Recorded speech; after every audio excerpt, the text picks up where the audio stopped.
My boyfriend's ex-girlfriend had a car accident, and her memory stopped at the year they were madly in love. To help her regain her memory, they rekindled their romance at my engagement party, kissing passionately in the rain while driving my convertible. But they hit and killed a pedestrian. Naturally, my boyfriend ordered me to take the blame and pay compensation for his ex-girlfriend. He said Diana couldn't handle any more shocks. I responded lightly, "Oh, she can't handle it? Then you deal with it yourself."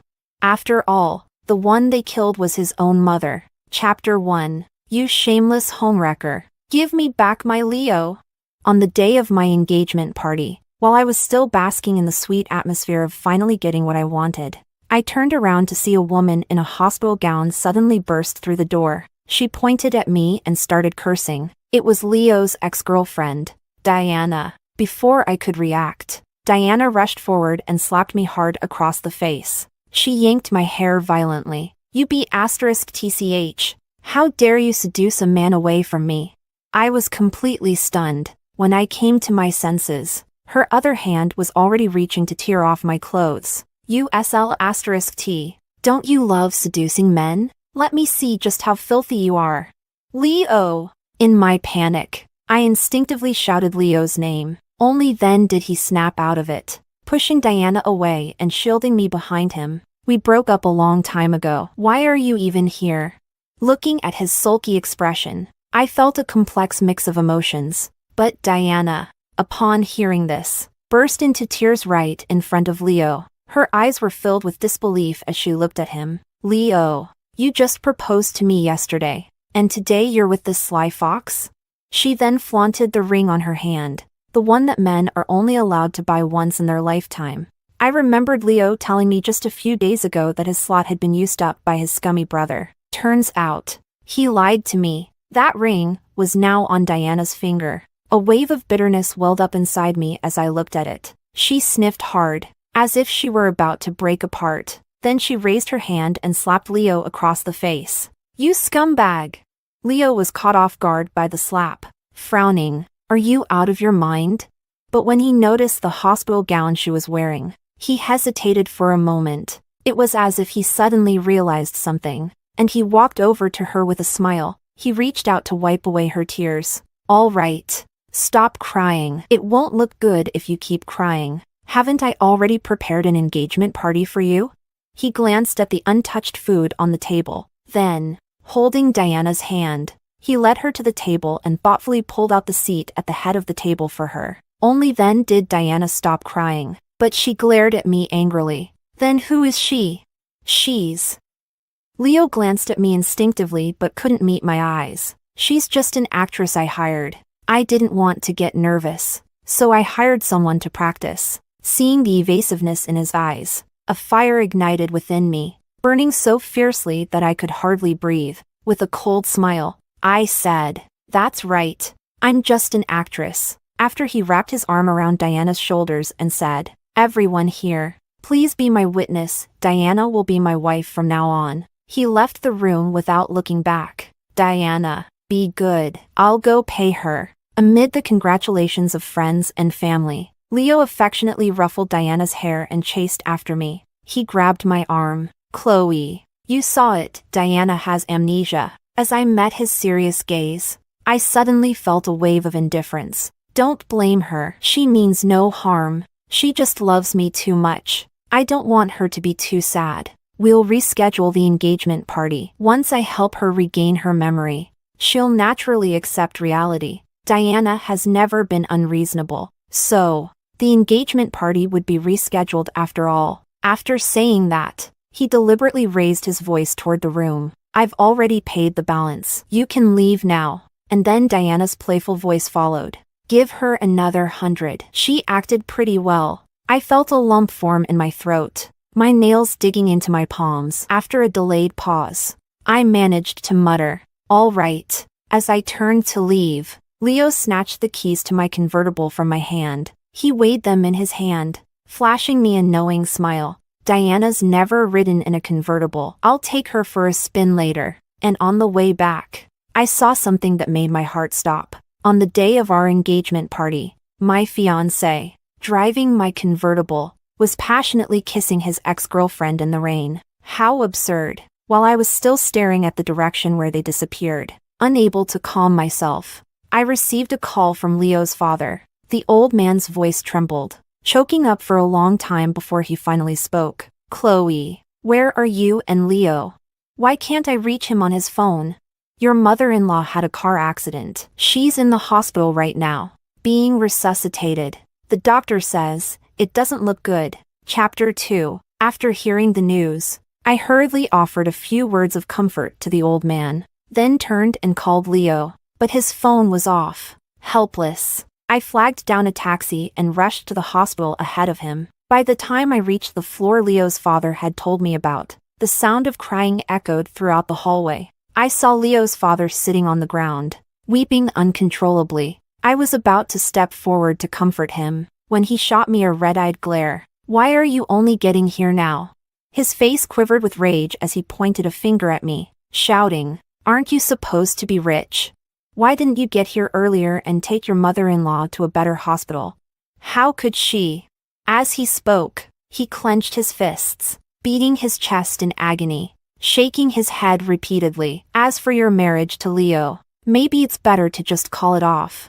I couldn't help but think back to when I first started dating Leo. Just because I was 3 years older than Leo, he and his mother made every effort to make things difficult for me. In response, I would always bring gifts to visit them during every holiday. I even busied myself around their house like a daughter-in-law. I thought my sincerity would be enough to win them over, but they didn't even bother showing up for the engagement party. And now, they wanted to blame me for the pain of losing a wife.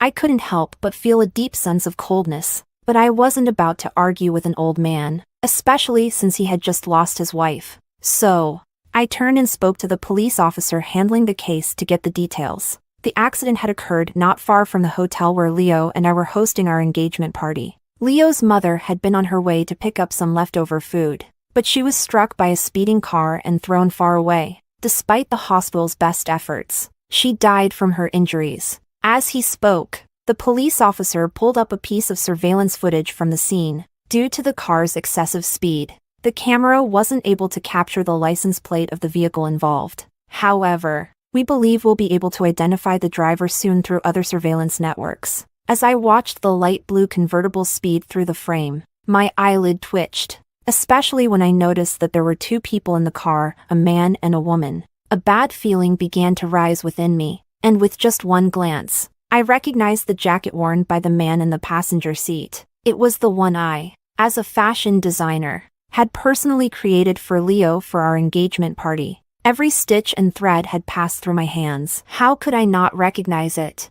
Even so, I convinced myself that I must have been seeing things. After all, to my knowledge, Diana had never managed to get her driver's license. She's a fool. She's failed the test at least 10 times. When Leo said this, he probably didn't even realize that a flicker of nostalgia had flashed in his eyes. It upset me so much that I sulked for an entire day. It wasn't until he snuck off to buy me a huge bouquet of Ecuadorian roses that I finally forgave him and let him back into the room. Collecting my thoughts, just as I was thinking that even Leo wouldn't be foolish enough to let Diana drive now, I got a call from Leo. His voice was more panicked than I'd ever heard. "Chloe, something happened with me and Diana. It seems like we hit someone and died." Chapter 3. Just as Leo finished speaking, I heard Diana's sobs coming through the phone. "Dear, I think I really killed someone. What should we do? Should we go back and check? Am I going to jail?" Then I heard Leo's hoarse voice, full of affection, comforting her. "It's okay. I'm here for you." The sound made me feel sick to my stomach. I spoke coldly. "So, what now?" Leo choked up for a while before ordering me in a self-righteous tone. "Take a cab here right now and take the blame for Diana. With your status, this small matter shouldn't be a problem for you. But Diana is different. She can't handle any more stress." I was stunned for a moment. I never imagined such nonsense could come out of Leo's mouth. In his eyes, killing someone is a small matter? It's true, when it comes to the person you love, people can regress to having zero intelligence. Like a monkey, he kept repeating that he was there for her, but the best plan he could come up with was for me to take the fall. What a perfect little scheme he'd cooked up. I replied with a flat "oh." Perhaps I was too dismissive, because Leo suddenly got angry. He started yelling at me over the phone. "Chloe, what's with your attitude? It's just asking you to take the blame. Do you have to be so sarcastic about it?" I couldn't help but laugh in disbelief. With a smirk, I asked him mockingly, "Why don't you take the blame then? You were sitting in the passenger seat. Wouldn't it be more convenient for you to take the fall?" Leo was stunned by my response and replied incredulously, "Is this how much you love me? Making your fiancé take the blame for you? Take the blame for me? So now it's my fault that Diana killed someone? I really have no idea how blind I must have been to fall for a man like him." I was so furious I snapped back at him instinctively. "Do you even know who you killed? It was your mother." To my shock, Leo actually laughed. "How did I not see you were this kind of person before? Selfish and inconsiderate. And now you're even cursing my mom. I think I need to seriously reconsider our relationship." Whatever. I barely held back from screaming at him in the hospital and quickly hung up. I turned and was about to leave the hospital, but Leo's father grabbed me from behind. "Leaving so soon? Even though you and Leo are done, you were together once. You still have to pay the compensation and funeral costs for my wife. And we're going to pick the most expensive cemetery. Your mother-in-law isn't used to cheap graves. The urn has to be made of golden enamel wood. As for the compensation," I cut him off with a smile. "Go ahead. How much do you think would be appropriate? 3 million? No, 5 million. He immediately held up 5 fingers. "And that's me being generous. I haven't even counted my son's breakup fee." Just as he finished, I turned to the police officer who was standing nearby with a frown. "Officer, in this situation, can I file extortion charges?" Seeing the officer nod and start walking toward us, Leo's father released me, giving me a hard shove. "It's my son's bad luck for falling for such a heartless ingrate. Get lost. Don't dirty my sight anymore." The officer glanced at me, smirking. "You should avoid marrying into a family like this." "Thanks for the concern." I nodded politely. "We're already breaking up." I sent a message to Leo that I had already written out, but I hadn't expected that just as I reached the stairwell, I ran straight into the two of them, Leo and Diana, arriving late and looking frantic. Chapter 4. Dear, I'm so scared. Diana, pale-faced, clung to Leo. Leo, his fingers trembling, kept reassuring her. "Don't be scared. We're just here to check. What if the person isn't dead? At most, we'll just pay for the medical bills. It's just medical expenses. Chloe can afford it. Besides, no one knows we're the ones who hit them. We'll just say we were passing by and decided to help." Hearing that, I couldn't help but laugh. So this is what they mean by being generous with someone else's money. Leo froze when he caught sight of me. "Chloe, what are you doing here? You actually had the nerve to follow me to the hospital?" He suspiciously peeked around, looking behind me. Then, with a confused expression, he asked, "Dad, why are you at the hospital too?"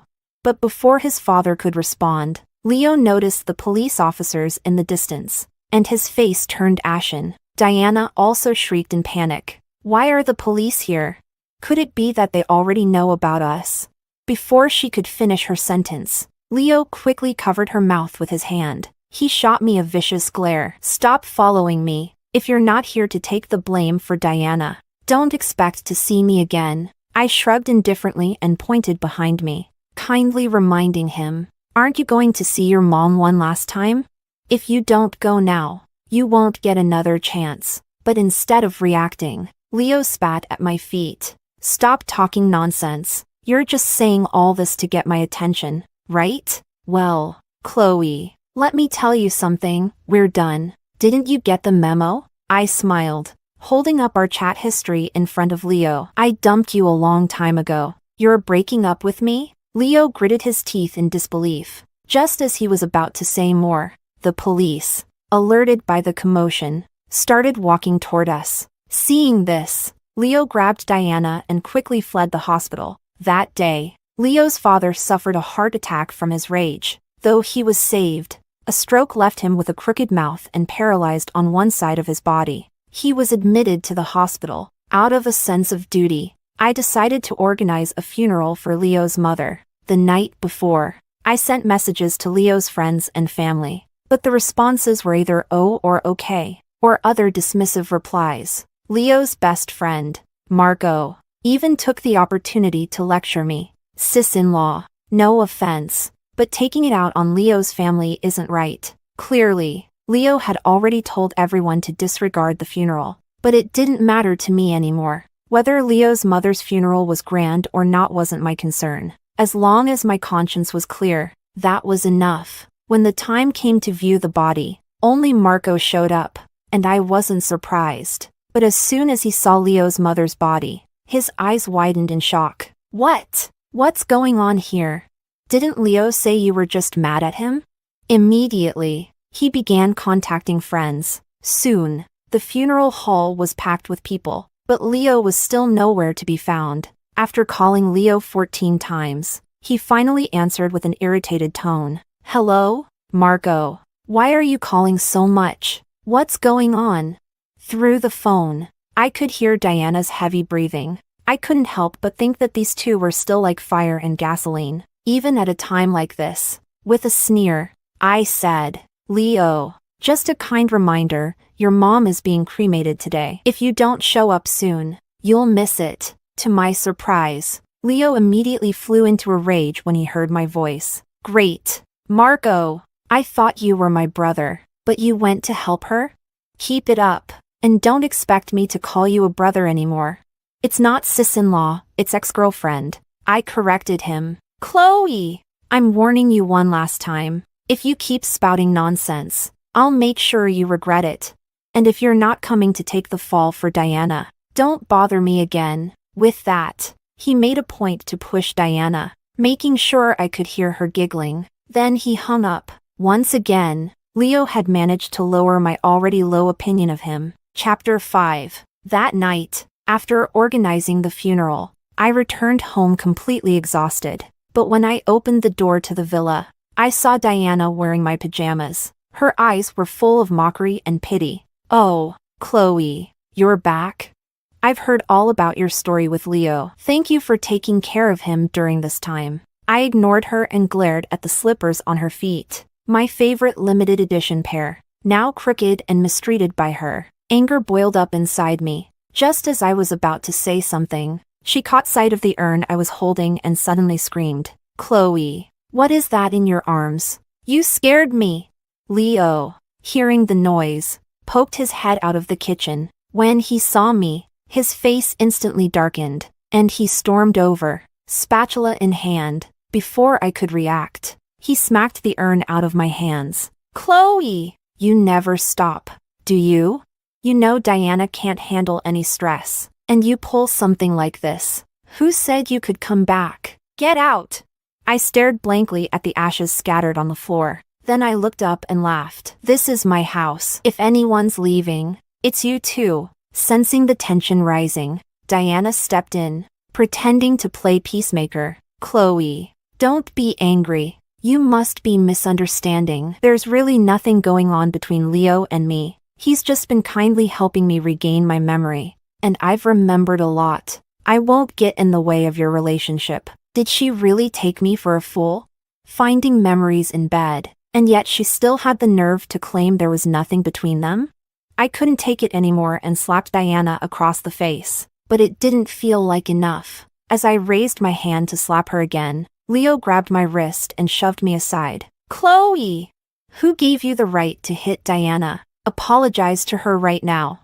Apologize? I turned my gaze to Diana, who looked smug, and curled my lips into a smile. Sure, I'll apologize right now. With that, I pulled out my phone and dialed the police. Hello, police? I'd like to report a crime. Leo immediately snatched the phone from me and hung up. Chloe, don't think these tricks are going to work on me. He tossed the phone back to me and started to drag Diana upstairs to the guest room, but I called out to stop him. Where's my car?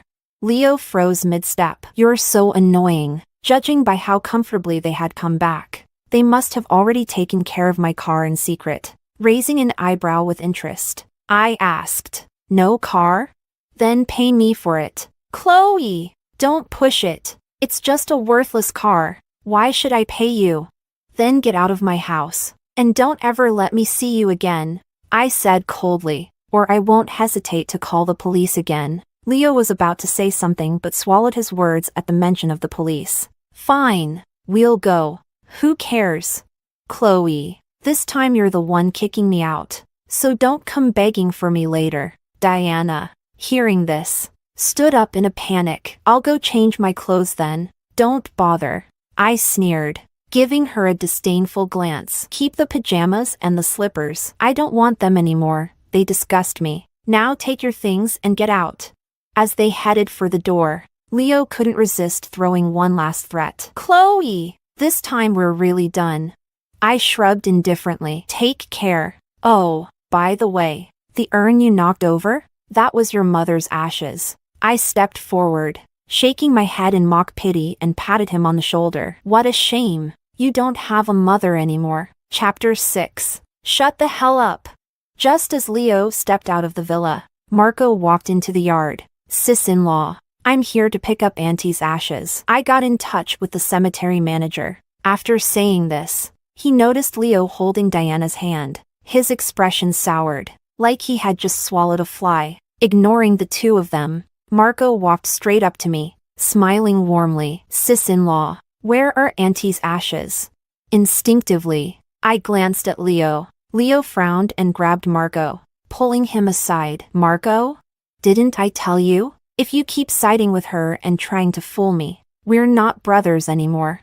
Who the hell wants to be your brother? You didn't even attend your own mother's funeral. Being your brother has been the worst luck I've had in my lifetimes. If it weren't for how good Auntie was to me, I wouldn't bother with your family's mess. Leo's smile froze on his face. Did she pay you? You're putting on quite the performance. If something really happened to my mom, don't you think my dad would have told me? Do you want an Oscar for this? Screw your Oscar. Marco glared at him, furious. After a long pause, Marco let out a nonchalant "Oh." Oh, you mean your dad? He had a stroke. He's been paralyzed for a while. No idea if he gets smacked around by the caretakers when he messes his pants. Then Marco glanced back at me. I stepped aside, revealing the scattered ashes on the floor. You can't take them anymore. Leo scattered them. At my words, Leo rushed over, terrified, shouting, Mom! He reached out to gather the ashes, but a gust of wind blew them all away. No! He tried to catch them, but his hands grasped only air. He collapsed to the ground, muttering, This can't be real. You're lying. This isn't happening. My mom couldn't have just died out of nowhere. Oh, right. I said. I forgot to tell you, your mom was killed by your precious Diana. That's bullshit. Just as I finished speaking, Diana screamed at me. How could I not recognize Auntie? The person I hit was some old, blind woman. She was ugly and wrinkled. It couldn't have been Auntie. Stop trying to stir up trouble.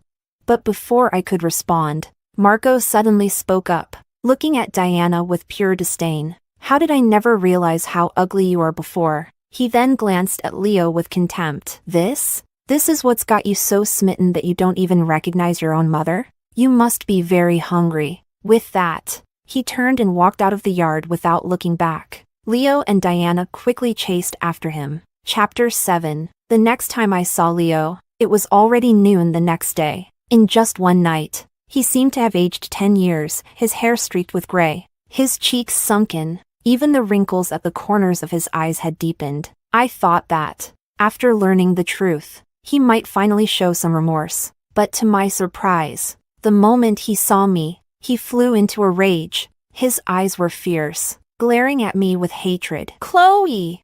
I talked to my dad. If you had just transferred my mom to a better hospital in time, she wouldn't have died. It's your fault she's dead. I couldn't help but think, like father, like son. Seeing him poised to come at me in a fit of rage, I quickly stepped back into the villa, hiding the baseball bat behind me. He sneered, his tongue pressing against his cheek. Since you're heartless, don't blame me for being ruthless. Just then, a group of police officers entered the yard, led by Diana. Officers. It's her!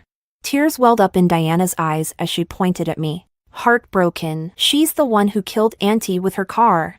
Auntie was always so good to her. But just because she couldn't make it to the engagement party, Chloe cruelly ran her over. As she spoke, Diana broke down, crying hysterically. Not only was she pinning the blame on me, but she was implying it was intentional. She was trying to destroy me. But then Leo suddenly played the good guy. Officers, this really isn't Chloe's fault. She had too much to drink that day. I should have stopped her from driving. If anyone's to blame, arrest me. His words earned him a stern rebuke from the police. Nonsense.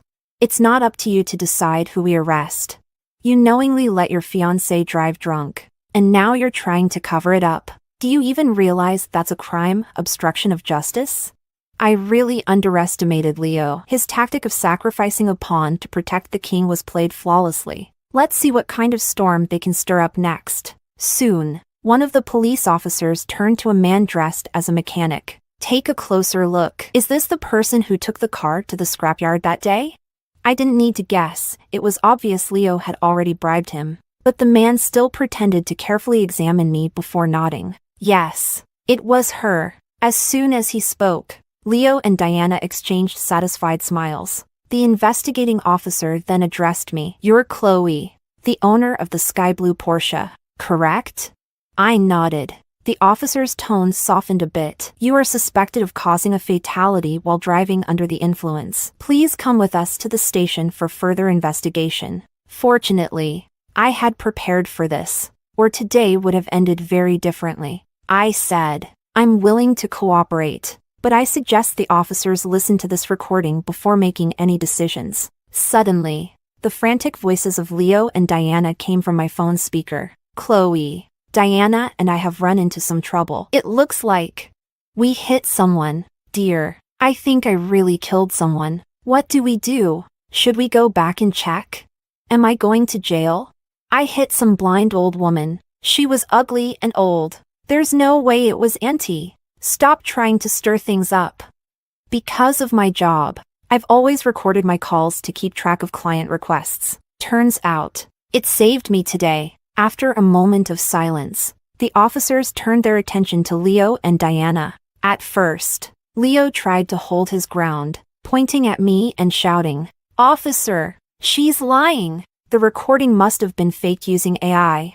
But the police replied, We'll take it back for analysis to determine if it's real. At this point, Leo suddenly panicked, desperately trying to distance himself from Diana. Officer, it was her. She was the one who made me do it.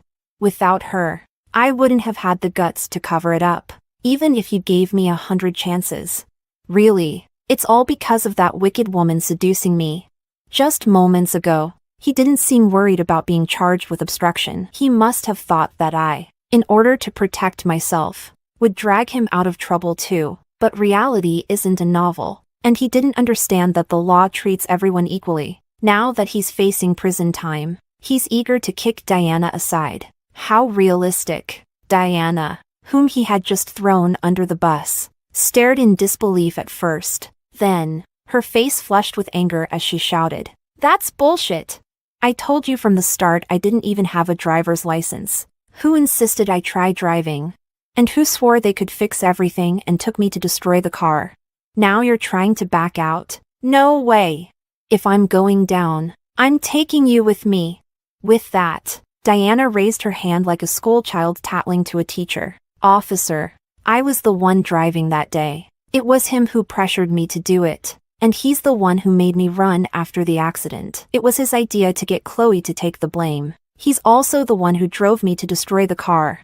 After finishing her rant, Diana shot Leo a smug glare. Chapter 8. Leo was left speechless, and he turned to look at me. Then, he collapsed at my feet, sobbing uncontrollably. Chloe, I know I was wrong. I was terrible before. I wasn't even human. I failed you and your sincere love. Please, give me another chance. Let's start over. This time, I'll give you my whole heart. I don't want to go to jail. Oh, so, that's what he was really worried about, not going to jail. Seeing me frown, Leo seemed to find a glimmer of hope. He wiped his tears and forced a smile at me. I knew you'd have a way, right? As long as you're willing to spend the money to get me out. We won't need to buy a new villa after we get married. We'll just live in this old house. I don't mind. I couldn't help but laugh. What? Is he really trying to play the role of someone who refuses to suffer even the slightest inconvenience? Even the nearby police officers shook their heads in disbelief. Leo kept rambling. You won't even have to take care of my dad. Just put him in a fancy nursing home for a few grand a month and, before he could finish, I raised my hand and gestured for him to stop talking, smiling with amusement. I said, "What's this? You've read too many novels? Do you think I'm some all-powerful CEO who can fix everything? Did you really not understand the simple fact that the law catches up to everyone eventually? Did all those years of education go to waste?" Perfect. I clicked my tongue. You can go in and take some extra courses now. Originally, as a family member of the victim, Leo could have submitted a letter of forgiveness, allowing the court to reduce Diana's sentence. However, since he committed the crime of obstruction of justice, he lost that right. In the end, Diana was sentenced to 6 years in prison for manslaughter. Leo, due to the seriousness of his obstruction charge, was sentenced to 4 years in prison. In court, Diana laughed loudly, mockingly staring at Leo. Leo, enraged, ignored the bailiff's attempts to restrain him and got into a brawl with Diana. Leo deafened her in one ear. In turn, Diana blinded Leo in one eye. Both were given an additional 3 years for contempt of court and intentional harm. As for Leo's father, upon hearing the news, he suffered a cerebral hemorrhage and became a half-dead vegetable. Chapter 9. I walked out of the courthouse. The evening sun shone into my eyes. A gentle breeze brushed against my face. Suddenly, I remembered my parents, who died in a car accident when I was young. Before they passed, they told me one last thing: life must go on, and people must keep moving forward. I'm sure their spirits are watching over me. With that, I took my first step forward.